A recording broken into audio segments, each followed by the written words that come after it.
மாற்றம் மாற்றம் மாற்று அரசியல் என்ற விதையை விதைத்தது என்னுயிர் அண்ணன் செந்தமிழன் சீமான். அதை அறுவடை செய்தது அண்ணன் விஜய்.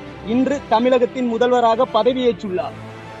மாற்று மாற்று அரசியல் என்ற விதையை விதைத்தவன் ஒருவன், அதை அறுவடை செய்தது இன்னொருவன். அது விற்பனைக்கு செல்லும் போதுதான் தெரியும் மக்களே விதைத்தவனின் அருமை என்னவென்று. அதாவது எங்கள் அண்ணன் செந்தமிழன் சீமானின் அருமை என்னவென்று. ஊழலை ஒழிக்க வேண்டும், ஆனால் அற்ப பதவிக்காக ஊழல்வாதிகளுடன் கூட்டணி. தமிழ் தேசியத்தை நிலைநாட்ட வேண்டும், ஆனால் அற்ப பதவிக்காக தமிழ் இனத்தை கொன்று குவித்த தமிழின துரோகிகளுடன் கூட்டணி. இதுதான் மாற்று அரசியலா? இதை நான் விவரித்து கூறினால் என் மீது வழக்கு. இதுதான் அரசியல் நாகரிகமா? கொஞ்சம் பொறுத்திருந்து பாருங்கள் மக்களே. தலைவன் யாரு, தமிழ் இனத்தை காக்க வந்தவன் யார் என்று உங்களுக்கு புரியும். சிந்தித்து அடுத்த முறையாவது வாக்கு செலுத்துங்கள்.